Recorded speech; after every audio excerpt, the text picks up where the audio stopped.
enforcing your beliefs on others. Welcome to Sharpe Way Radio.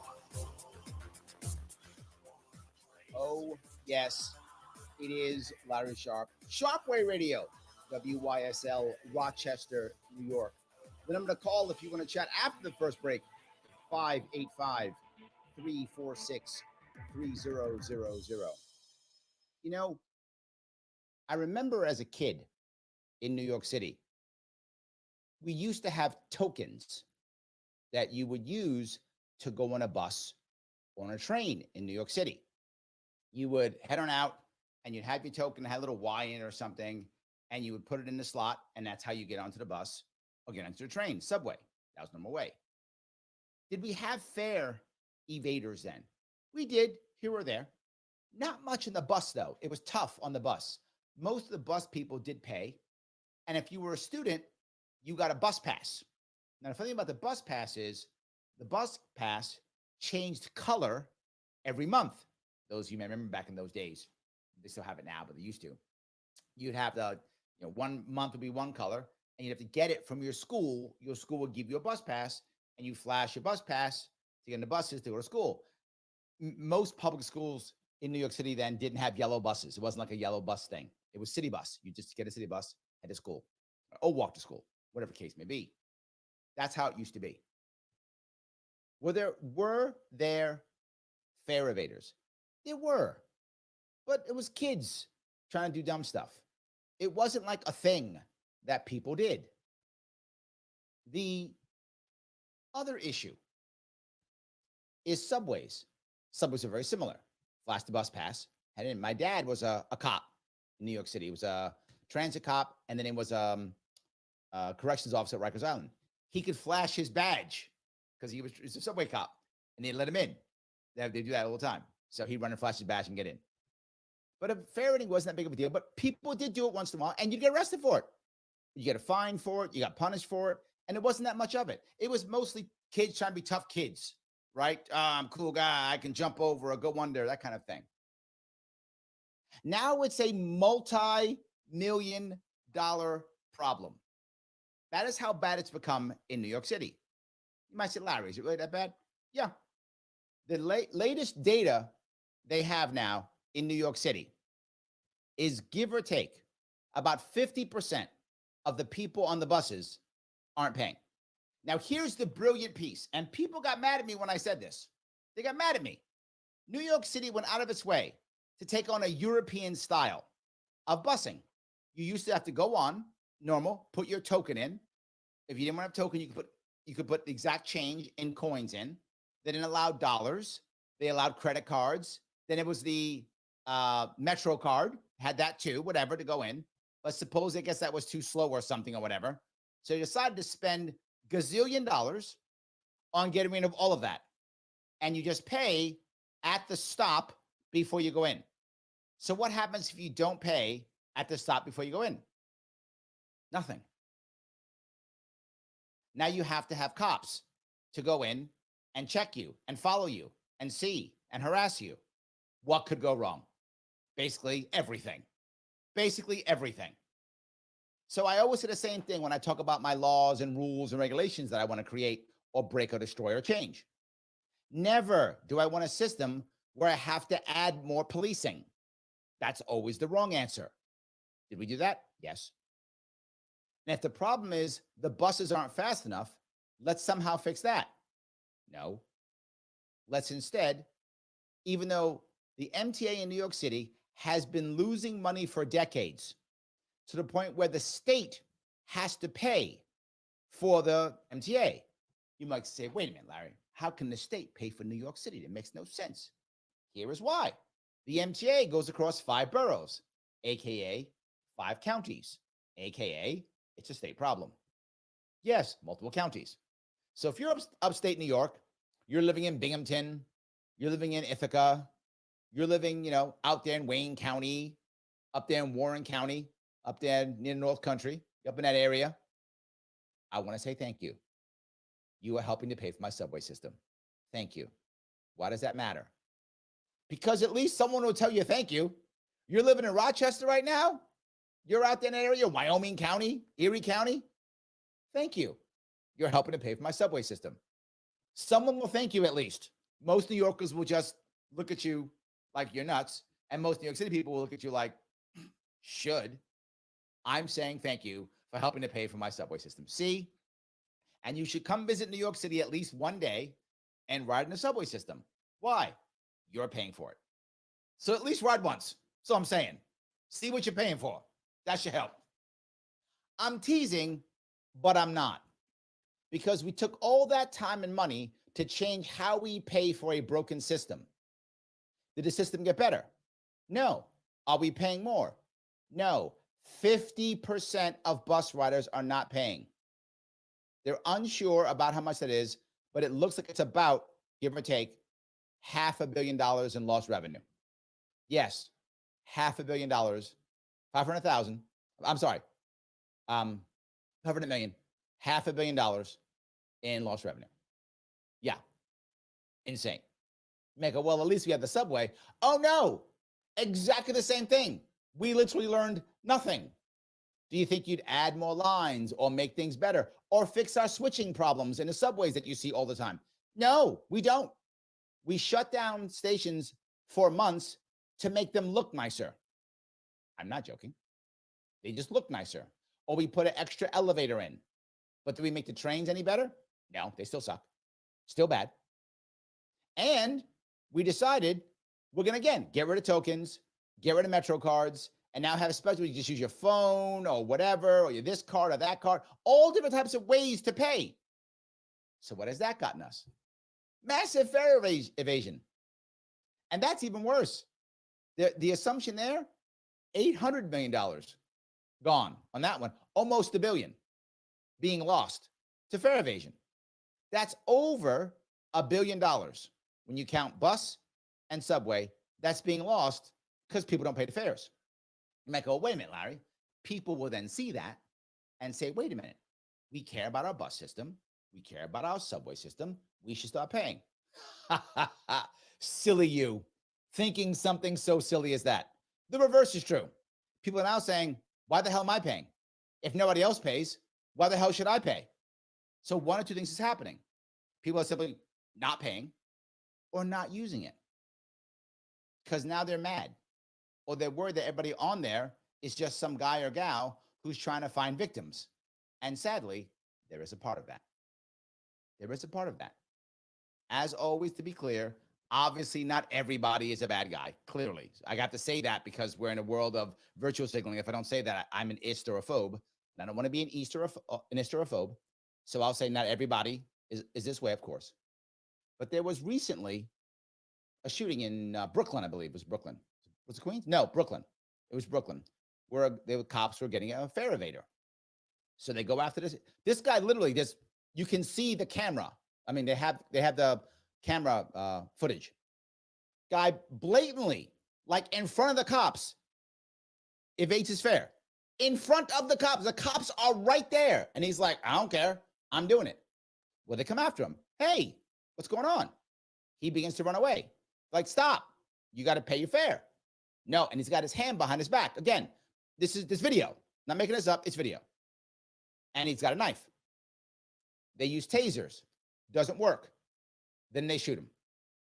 And New York is like, oh my God, cops are bad. I'm blown away by this. This is nothing but systemic issues. If you want to blame somebody for that man's death, it is either him, but if you say, wait a minute, Larry, it's not him. He's got mental issues or whatever. I don't know that, but let's say that's true. Okay, let's say that's true. Great. Then blame the system. Either one.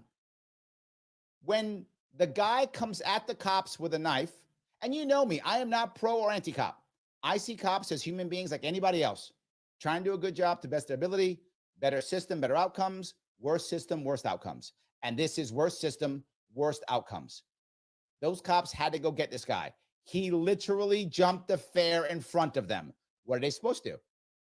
They did try to talk to him. Again, it's camera. You can see it. You can see it. On top of that, he has a knife. They taser him. It doesn't work. He's still coming at them. He physically comes at them with a knife. They shoot. Cops are bad guys. I don't know how that adds up. Let me tell you how that adds up. There are people who simply think if you're a cop, you're bad. And again, I'm not someone that goes, oh, cops are great either. There's tons of bad cops too. But we should treat cops like anybody else. They are human beings trying to do the best job to the best of their ability. If you put them in a crappy situation, you will have crappy outcomes. They're making a system to where this was going to happen and will continue to happen. And instead of us saying, why don't we change this system? Why don't we change how things are done? What are we going to do? Say every guy who skips a fare is a felon, which is not. Some are just stupid kids. Or every cop is bad, which is not true. They're just doing their job. This is a systemic issue. And the problem is we've used the word systemic in so many terrible ways that when you hear the word systemic, you go, oh, here he goes. Larry's talking systemic. Here he goes. No, this one's real. It's a systemic issue. New York City is broken. The MTA is broken. The idea of how we deal with this are broken. The entire thing is broken. And we want people to somehow come up with a good outcome in a system that is completely broken.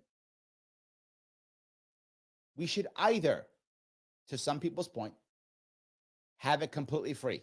That's option one. There have to be other ways to make money. I have discussed these many ways. There are many other ways of paying for this other than us having to pay for the fare. That's option one. Option two, people pay every time to use a subway. Anything else is going to be a problem. Don't make new ways of paying. Make a better system so that people want to pay for it. That's the issue. Better system with the people as the customer. All of a sudden now we don't worry about this. And people don't get shot when they shouldn't get shot. Well, some will. But less will. How about that? Less will. And we'll have better cops too. Everybody wins. But the way we have it now, nobody wins. Am I right? You can tell me. 585-346-3000. Larry Sharpe on Sharpe Way Radio, WYSL Rochester, New York. Back with your calls and your chat. I do see you after the break. Introducing a sobering and unavoidable truth. The latest advancements in artificial I'm sure I'm preaching to the choir here, but I've also heard about how many bridge tolls are not being paid as well. People covering their license plates. Yeah, and I know they put those filters over the plate and all that. And your customers' trust are on the line.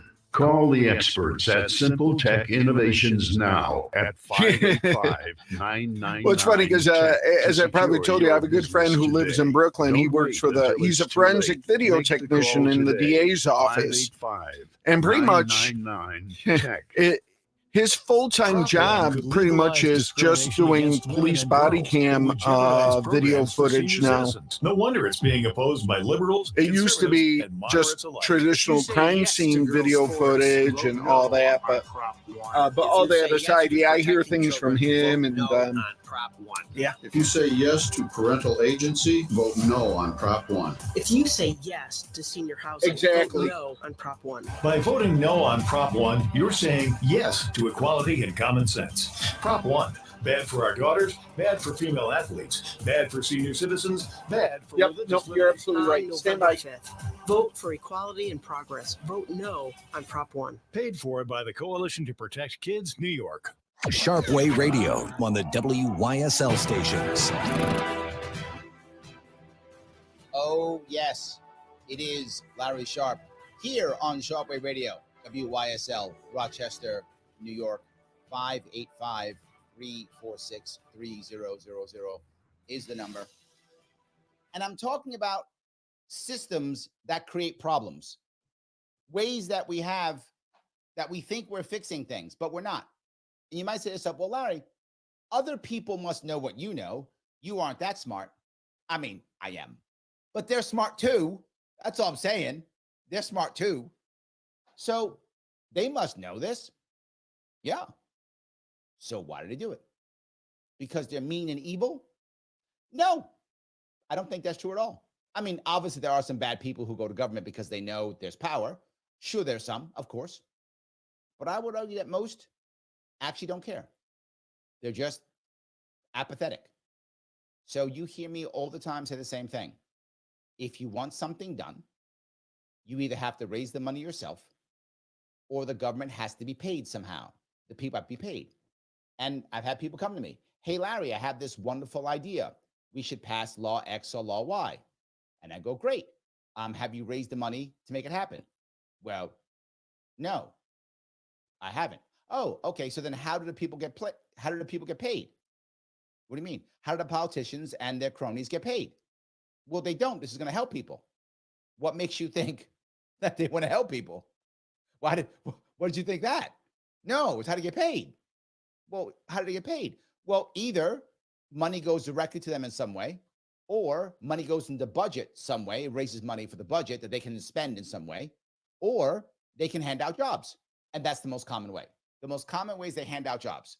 If they can hand out jobs to people, the people who own those companies can give them tons of money directly into their campaign funds. That's a very common thing. It's legal, it's terrible, and in my view, unethical, but utterly legal. So they do it all the time.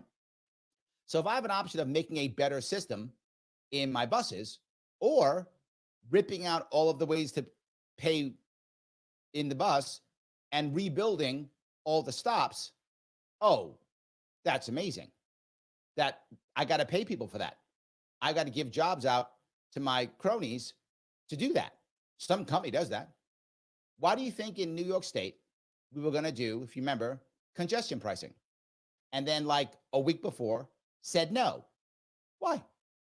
Didn't the things that she was thinking about, she thought about a month, 2 months, a year before? Yeah. But what happened prior to the congestion pricing in Manhattan? All the cameras had to be installed. Yes. And all of them were installed. And we paid for all those cameras, which we're not using. Well, we are totally using, but not using for the original purpose. We're not using it for that purpose, but they all got installed and they have been maintained. That's now a monthly contract. So Kathy Hochul has given her cronies jobs. Her people got paid, so she gets paid. So did we fix the congestion pricing or the congestion problem in New York City? No. Did we fix the emissions or whatever it was supposed to do? Whatever this thing was supposed to do, did any of it get fixed? No, of course not. Did she get paid? Yes. That's the problem. She got paid. Or maybe that's the whole plan. She got paid. This is the piece here that we have to understand. That's why. Now, again, can I actually spend the time to fix all of the switches that are the biggest problem in New York subway? No, that's regular MTA work. There's no extra jobs in that. That's just regular workers doing their job that we pay them for. We don't want that. How do I get paid? That's not going to work. So instead, I'll ask for more money and I'll put it into making them look nice. That's a different company. I get to give out jobs again. I'm going to get rid of all the old ways they take money and put new ways. Different company. I'm giving out jobs now. This is all about giving out jobs. This is particularly in New York State. It's a massive jobs program and grift. It's not made to help anybody. If it was made to help, think about this. The New York State budget per capita is the largest in the entire country, bigger than California per capita. California is larger than us, but per capita, ours is the largest in the entire country. We drop over $30,000 a year just on our kids in education. Every New York City kid should come out of high school a rocket scientist for that. 30 grand a year, they should all be rocket scientists. You got 12 years at 30 grand a year. Why are you not a rocket scientist? We should be just pumping out 1 million rocket scientists every year is what New York State should be pumping out. Not even close. With our big budget, we should be having an amazing MTA, an amazing system. All our roads should be awesome. They aren't. Nothing is getting fixed. If you look upstate New York, Western New York, Central New York, if you look southern tier, a bunch of brand new, I guess, interstate rest stops are being made all over the place. Are they being made so they can last for 100 years, 20 years, 50 years? No. They're being made of stuff that is, in theory, green, but will last maybe 5 years or so. Well, Larry, that makes no sense. Oh, it makes total sense. I have to replace it. That's the point. If I don't replace it, I can't keep handing out jobs. So I don't want to make something that lasts 50 years or 100 years. I want to make it to where it lasts like 20, maybe 5, even 10, so I can start replacing it. And it can be maintenance on it. This is a massive grift. So, boy, I am just motivated today. My engineer was talking to me during the break, and he says, hey, Larry, what about those bridge tolls? We did the same thing in our bridges here in New York City. We used to have toll booths, and you stop and you'd pay your toll, whatever, and you're like, okay. You either have a card or you put tokens, or whatever the case may be, right? You can use Easy Pass. If you want to go one side, another side, you like give cash, whatever, do whatever you want. They went, well, we're going to make it easier. We're now going to make it to where we just read your license plate and we'll mail you. What could go wrong? I mean, think about that. What could go wrong? We will mail you something to pay your fee. What could go wrong? Well, everything can go wrong. And it is going wrong. Now, of course, people are savvy. There was actually a license plate cover. It was a cover that was a leaf. So it was a leaf cover that you would put over your license plate. And it would look like a leaf just fell on it. And during fall, like a leaf just went onto your license plate. So if they caught you, you say, oh, my mistake. Leaf was on my thing. I didn't realize. Yeah. Duh. And then filters so you can't read it. So now what happens? More cops coming after you. That's the whole point. More cops coming after you. And what happens if, say, you move or your mail gets stolen or whatever happens, right? By the way, that's now a thing. Thugs are now stealing packages in mail now. That's now a thing, which it wasn't before. So now I don't get my ticket in the mail. What happens now? Well, now I'm a criminal. Well, now I miss one or two of them. Now next time I get pulled over, I mean, not that I would ever get pulled over. I do get pulled over. Anyway, in theory, the perfect driver that I am, who never breaks any rules, if I happen to get pulled over randomly, clearly, for no other reason, if that happens, I might get arrested now. Happens. Oh, here's what's really the big deal. The hope is the fines and fees get so high that they can now hand it over to collections offices, because collections are often run by financial institutions or banks. And those people are donors. Yes, I did bring this full circle. It goes full circle to them getting paid. For those of you who don't know, large organizations in New York City, across the state, I'm sure, but I know New York City, for like FedEx and stuff like that, they get literally millions of dollars in tickets every year. They collect all of them. This is how they actually do it every year. At the end of the year, they collect all of them. And whatever the number is, it's $10 million in tickets. It's probably more than that, but whatever the number is. They go to New York City and go, hey, FedEx owes you $10 million in tickets. You can chase us, or we'll give you $2 million today. And New York City goes, we'll take $2 million. Thanks. Take $2 million. Done. They basically just want to get a check. They get a check for $2 million. Usually it's about 3 cents on a dollar. It's about 30 cents on a dollar, so it's probably $3 million. They give them $3 million, walk away. Have a nice day. Everybody's happy. That's how it works. So basically what New York City says is, if you want to work in a city, it costs you $3 million a year. That's your vig you got to pay. That's how the city works. Well, how about it when it's you? You don't have $10 million in tickets. Oh, in mass, we sell your debt to collections officers. We get paid and they chase you and your credit is ruined. New York is amazing. Oh, yes. Am I wrong? You can always tell me. 585-346-3000. Larry Sharpe here on Sharpe Way Radio, WYSL in the awesome Rochester, New York. Back with your calls and your chat after the break.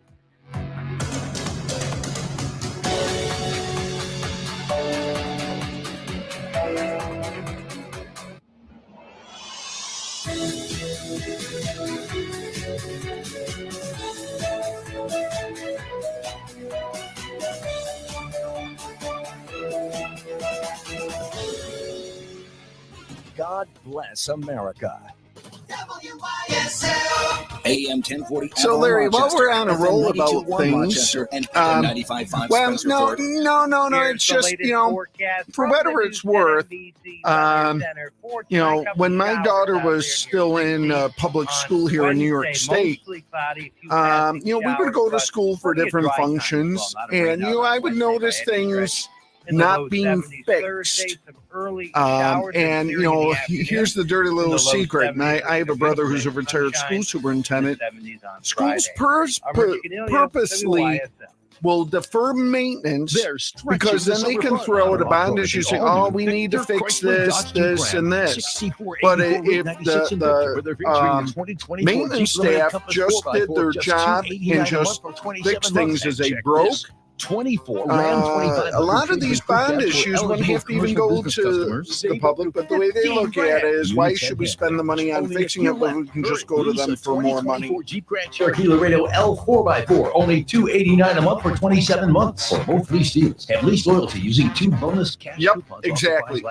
Yep. Require $3,500 down. First payment, DMV taxes and fees due at signing, 7,500 miles. Yeah, that's the thing. They don't get any additional funds or incentives to maintain things. It's just, okay, let's just build it.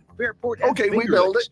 And then let it deteriorate. And then, okay, we build it once, we'll build it again. Jeep Ram, now at 6484 Route 96, just east of and Introducing don't get me started. I still play music at our local varsity football games at the football stadium. Thankfully, now the state, in their infinite wisdom, that the whole getting rid of the Native American mascots, we still have the Indian brave on the artificial turf, and apparently they have a little grace time to change that as long as they have a plan in action. So I found out, in order to remove the Indian brave from the artificial turf, plus, they have an Indian brave painted on at least one or two of the gym floors, center floor. We're talking over $100,000 to do all this. So, so the artificial turf. So something tells me they're going to have to put out another bond issue and say, well, we have to do this. Our Society of Master Saddlers qualified saddle yeah, so and I'm sorry to vent, but I thought I'd just share a little bit of that with you. Manufactured by Haskell & Sons. Watch Ella Countryman, our bench saddler, as she stitches a new handmade bridle. We'll have special prices on selected tack and supplies. Yeah, and like I told you, my daughter does cyber learning through the Pennsylvania district, and I think I told you one of the things I love, one of her courses is civics. Good old civics. You are elegant. You are from the top of your head to the tip of your nose. Oh, and get this. So my brother Phil, he retired as school superintendent in Millbrook, New York, a district of, 1,000 students. And he was making around $200,000. The superintendent of the Pocono Mountain District, which has 9,000 students, only makes like 160. Your trusted so, and here's the funny thing, in dealing with the school district down there, the people in the offices have so much more a can-do attitude. They seem to appreciate you as like a customer, as opposed here where it's just like, well, here's the way it is, deal with it. Call 585-335-7179. Okay, I'll get off my soapbox, but just so I give you a little feedback. Today's heat pump systems are a better, more convenient way to keep your home comfortable all year round. They'll keep you cool on the hottest summer days and keep you warm on the coldest winter nights. Plus, these all-weather ductless or ducted systems I'm sorry you haven't had a call. More efficient than conventional heating and cooling systems. Upgrade to an energy-efficient heat pump system and take advantage of clean heat rebates. Find out more at airquipheating.com. Okay, we have Mike from Rochester. Baskin Livestock's success in recycling food waste into animal feed comes from a focus on growth and a belief that there's value in what others are tempted to discard. Their bank feels the same. While other financial institutions cycle through business relationships, Tompkins Bank knows the best things are worth preserving and lead to long-term growth. Tompkins, your bank of choice. Find out more at tompkinsbank.com. Sharpe Way Radio on the WYSL stations. Oh, yes, it is Larry Sharpe. Sharpe Way Radio, WYSL, Rochester, New York, 585-346-3000. I did have someone online saying, hey, Larry, are there two sound sources? There are. If you happen to be listening online, sometimes you can hear me and my engineer talk. This is a live show, so whatever happens, happens. So if things fall apart, you see it. If things don't, you see it. You're listening on the radio, you'll hear much more of the commercials. Commercials also run online too. So if you want to, buy commercials on WYSL, they also go on the internet. A little bit of a hint for those of you who want to, do a little advertising. Absolutely. Just think that's kind of cool. So yes, I do want to grab a couple of comments before I go to a call. And one of them is, Fred says, I grew up in Rochester, no subways, pay as you got on the bus. In high school, we had a bus pass for the school year. Yeah, in the city, because of people trying to scam in so many schools, we had one every month. So you had to change for every single month. And even summer school, you had to change. Oh, that would work. Speaking of Rochester, let me grab a call if I could. This is Mike from Rochester. How are you? Hey, Larry, pretty good. Hey, I want to discuss the police action in the subway with them chasing the gentleman around with a knife and the things that they did wrong. Tell me. First of all, obviously the guy was a danger having a knife, but since the police departments are not allowed to use collapsible batons or nightsticks anymore, they have to rely on tasers, which only have about a 40% success rate. Yep. And you've seen that. In this case, what it happened failed. was it failed. Yep. And then when the cops were shooting, the gentleman did get struck in one of the passengers did get struck in the head. He was in critical condition as of yesterday. Yeah. Well, they got themselves in a crossfire. Yeah. So there again, it's like, why are our police actually going back to the nightstick? No. Look, there are issues. I think you're right in all these issues, right? It did, and this goes back to my point. Do you think that the cop wanted to shoot him? Now, I don't know that cop specifically, but if the cop wanted to shoot him, he could have just shot him. He went to the taser. So I think that cop probably was trying to follow procedure, as again, most cops do. They try to follow procedure. Procedure is tell the guy to stop, and he did warn him, if you watch the video, 1,000 times, I'm exaggerating. Drop the knife, stop. He did. He told the train driver, conductor, to stop the train. So, to hold the train. He did do that. So the cop did what he was supposed to do. Now, to your point, did they get caught in a crossfire? Yeah, and they probably shouldn't. The issue you have, though, is if you saw, the cop tried to shoo people away. He did. He was like, leave. He was trying to shoo them away. They didn't want to leave. They were too busy watching. They probably wanted to put it on Instagram. And I don't mean to be silly, but I think Mike, that's true. The cop was telling people, leave a train, leave the subway, leave the car. They weren't leaving because they wanted to watch the show. Well, I'm not saying I deserved it. I'm not saying that. I'm saying the guy could have left. He didn't. He stayed. Am I wrong on this? Oh, no, not at all. No, I seen the same thing. I'm like, why are you guys just sticking around? Yes. Also, too, as your point earlier, they created the system. Those cops shouldn't have to be in that situation. That is my entire point, right? This shouldn't be happening. It shouldn't be so normal that you would skip the fare in front of the cop and just tell the cop do it. And then it shouldn't be normal that you think it's okay to pull a knife on a cop. Or worse, why did you go on to the subway not paying with a knife? I mean, right. I'm not saying you did something bad, but it doesn't look well, good. Right. That's for sure. Right in front of the cops. That's the best part. Right in front of the cops. He jumped the turnstile literally in front of the cops. Yes, he was. I was saying that. He was right there. So, look, if you're saying the cop made a mistake by shooting, maybe, but not by by the way he shot. Maybe he wasn't trained well enough, or maybe he got scared. These are all conversations to have, but I think there's no malice. Again, I don't know the cop. Perhaps he's a bad guy. I don't know. But the odds are there was no malice. I'm not saying so much of training. They don't have any other, they used to be able to have the collapsible batons and nightsticks. Well, they've literally done away with them. That was at least a non-lethal tool. No, I agree with you. I think the more tools you give law enforcement, a better the option. better. I'm with you. I think that's absolutely true, my friend. I think you're right. The more options you give law enforcement and train them effectively, right? So they know how to use it. Taser doesn't work. Go to baton. Guy's still coming at you, or he's got a weapon.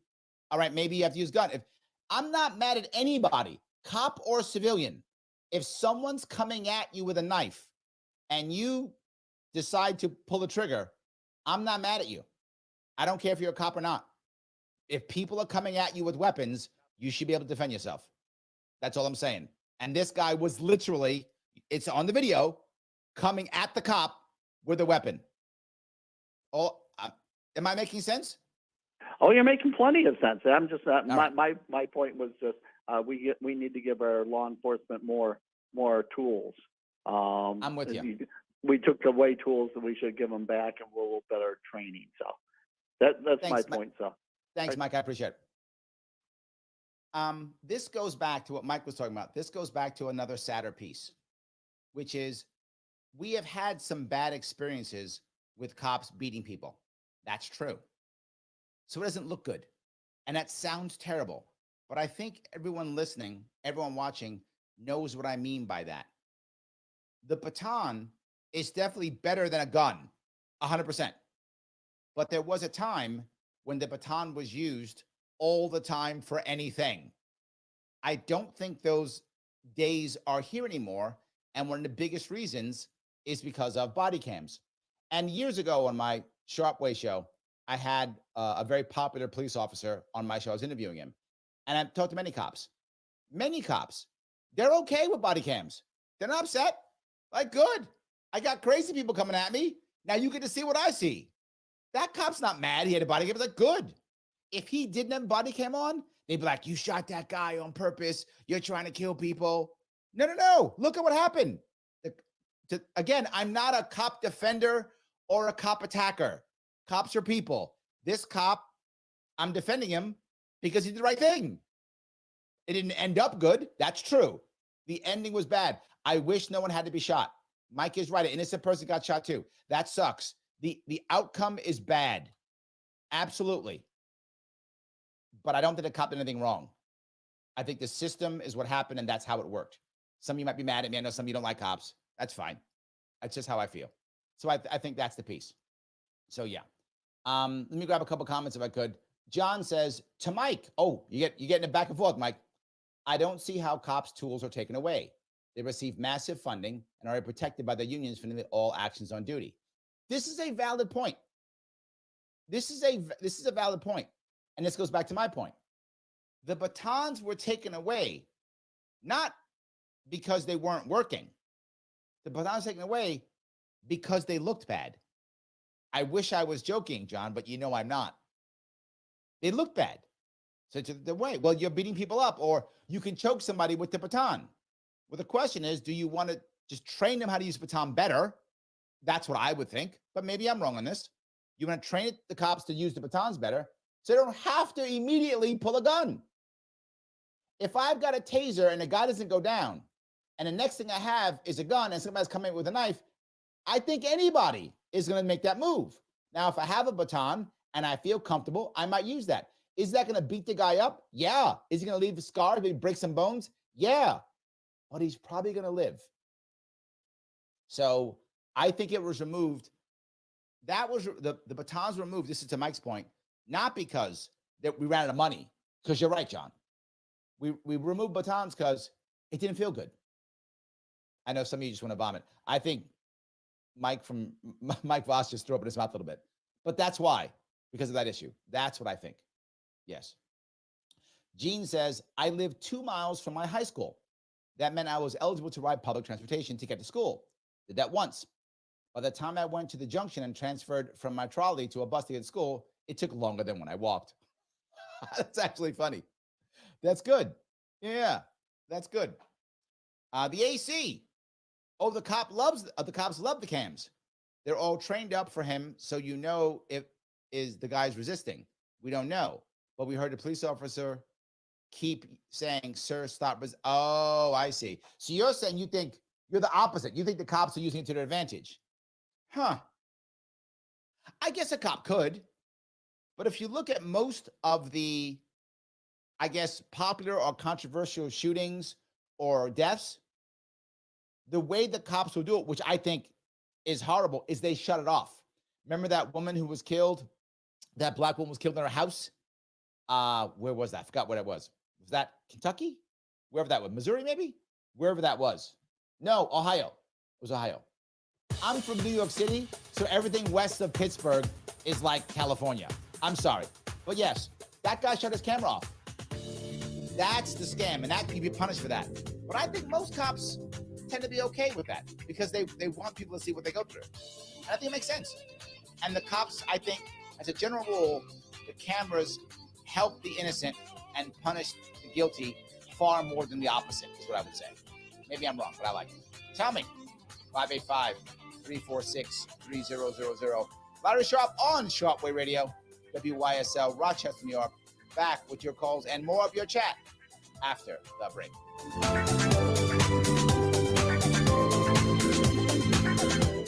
Introducing a sobering and unavoidable truth. Can we have a caller? Keith from Rochester. Intelligence have made cyber You're welcome. attacks easier than ever before. Cyber criminals are relentlessly targeting your business right now, seeking the tiniest opening in your defenses to drain your accounts and steal sensitive data. Your finances and your customers' trust are on the line. Call the experts at Simple Tech Innovations now at 585-999-TECH to secure your business today. Don't wait until it's too late. Make the call today. 585-999-TECH. Dion, you see this most likable spokesperson poll? Really? I might know somebody. Oh, we're looking forward to this today, aren't we? Seriously, guys?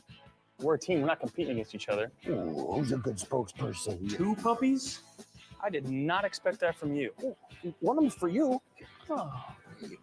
Ooh, who's a good spokesperson? Yes, go Team West Her. Oh. Welcome to West Her, New York.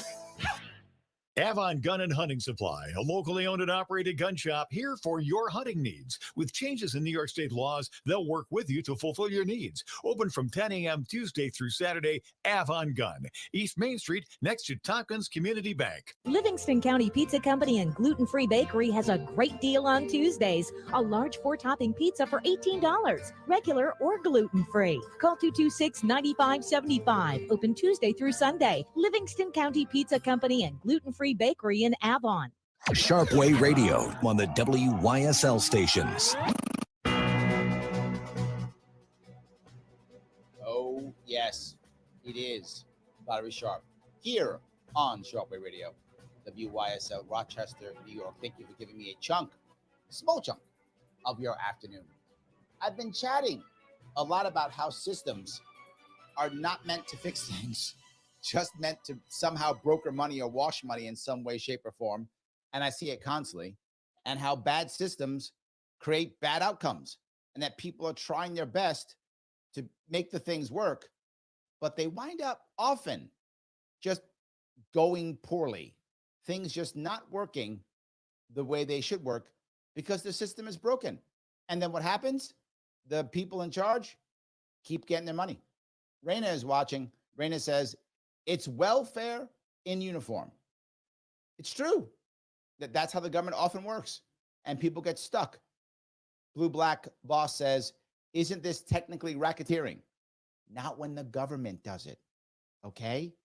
Not when the government does it. Let me grab a call if I could. I have Keith here from Rochester. Keith, how are you?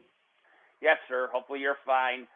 Several points. The word baton to me is innocuous. That's what athletes who run track pass to each other during the race.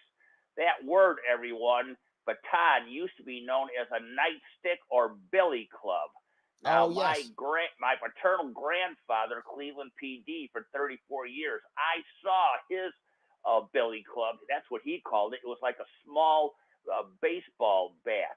So the first point, people today have gotten soft. There's nothing at all wrong. You're from New York City. You remember the days when a cop pointedly would come along with his nightstick, and if a bum, a hobo, were sitting on a park bench, he'd give the bum a good rap on the bottom of his feet and send him on his way. There's nothing wrong with that, and my concern is we're taking too much the side of the criminal. I have no problem with a criminal being hit over the head pointedly by a billy stick. I've mentioned a billy club. I've mentioned on this very show the date of May 12th, 1952, when a fellow officer that my paternal grandfather actually knew, Officer Eugene Cinchcombe, on a Cleveland City bus, had his service revolver taken from him, and the killer used the officer's own weapon to kill good Officer I remember this story. Cinchcombe. Yep, okay, so I want people to understand these officers are always in constant present danger, and in closing, there's a monument in the nation's capital to at least 30,000 of our peacekeepers, law enforcement, who have died since colonial times. Everyone, I bet you people don't know, through our country's history, 248 years, at least, and I'm sure more, 30,000 good people in law enforcement went to their deaths in the line of duty. They never made it home that night like a factory worker would. I want everyone in closing to understand that every officer has a right to make it home like everyone else who does an honest job. I don't care how many criminals are hit over the head flat out with a billy club, a nightstick. If that's what it takes to bring home the point, hit them all over the head. I appreciate the comments, Keith. Thank you. Let me grab a couple of things if I could off of that. There's a lot there. First one I'm gonna say is I know a nightstick. Back in my time as a Marine, some of you know I say it often, I don't drink. It's not a thing that I do. So very often when we pull into port and we'd be Marines on a ship, you need to have shore patrol. And if any of you who've been in the Navy or in the Marine Corps, you know, shore patrol is the way that we police our own. When the sailors and Marines go off into the towns and do stupid stuff, we don't want them being arrested by local police, so we arrest them ourselves. So I was very often shore patrol because I didn't drink, so I didn't care. And I was a corporal or a sergeant, so I was a non-commissioned officer. So I had the authority to go be shore patrol. So very often I was shore patrol, and I had a billy club. That was my weapon of choice in every city, no matter what country you were in. A billy club was what you said exactly, Keith. It was basically a small baseball bat with a grip. It's a grip with a baseball bat. That's what it is, and I would use it all the time. Not aggressively, always, but I did use it more than once to get soldiers. Sorry, soldiers. There weren't any soldiers. Sailors and Marines, to get sailors and Marines back into a ship before they got into trouble. When stuff was getting dumb, I would roust them back into the ship before the local police could come. So I would arrest them basically. I mean, not arrest, I wasn't a cop, but I would save them basically before anybody else would. And often, if shore patrol was around, the local police would leave us alone because they know we were going to take care of it. So they would not arrest because they knew we were going to take care of it, particularly if we broke it up before things happened. And also fights in between sailors and Marines. Shocker, we break those up too. So I'm not against the idea of a billy club before with you when I compare it to a gun. But the second piece, when you add the cameras, now I feel better. And why? Because the odds of that happening with cameras, I think are less. So thank you for that, Keith. I appreciate that. But Keith, you got some people who are not happy with you. John says, Keith, innocent until proven guilty. Until you are sentenced, you're not the criminal. Yeah, agreed. But I would use this, John, in this case, compared to this specific case. If that cop felt more comfortable using a billy club, would he have used the billy club instead of the gun? I don't know. But this is to Mike's point. I think he should have had the choice to pull the billy club if he wanted to, if he thought he could handle that guy with the billy club and not a gun. If he did, he beats the guy up, he doesn't kill him, and no one else gets shot. So there's a lot less damage if he has that option.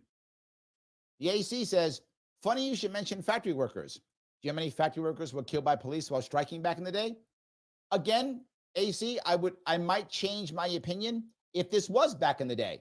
Your point's a valid one. That's true. Government used cops to stop striking workers, to break unions. That was a thing. This is one of the reasons why the mafia got involved with unions, because the unions had to get their own firepower against cops. That's a true story. So they used the mob to fight cops. And that's how the mob got involved in so much of the unions. It's a valid point. I'm not sure it lands today, AC. I think today you have a different type of police force. You have a different type of criminal and different type of union worker. I don't think that's true. I think most union laborers are friends of police unions. Most are, I think. I do think there's a different piece. So yes. Austin says, government solution to bring back batons, label them with a human-friendly name and redefine the baton as a non-weapon. Austin! Keith, listen to Austin, he's right. You don't call it a nightstick, you call it a non-lethal kinetic connection. That's what you call it. A non-lethal kinetic connection. Done. NLKK, we're good. KC. NLKC. I can't spell. Yes, Austin. That's brilliant. That is the answer. I do like that very much. 100%. Gene goes on to say, my late father-in-law's baton was the handle of his flashlight. Ooh, also true. Yes, absolutely. Candy says, now they use dogs to do their dirty business. Well, I think part of that's true. But again, if my choice is discharge my firearm in a subway or let a dog go, I'm going to go with the dog. I'm not sure because of the system. I don't know, Candy, if we have a good answer here. I think we have to have a less worse answer until we change the system, right? If we change the system, then I'm with you. If we don't change the system, I think we have to go with the least bad answer. Am I wrong? Mike Voss in the house. The fare evasion is the result of policies that did not consider consequences. The norm. Yes, Mike, the norm. Are you surprised? I'm not. Too many illegals that don't know law or language. Too many kids think they're entitled. Law-abiding people leaving. I think the thing that bothers me the most about that is the last piece you said, which is law-abiding people leaving. You're finding less people wanting to use the MTA. And then here's what that bothers me. You have a guy in this specific case who had a gun, had a knife. What about the person who skips thinking they just, why bother? And now they get shot. Yes. Tough crowd today, guys. Thank you for the calls. Thank you for the chat. I know some of you don't care about New York City, but you should. Because what happens here comes to you. Thank you for giving me a chunk of your afternoon. I will see you all very soon. Okay, Larry, have a great rest.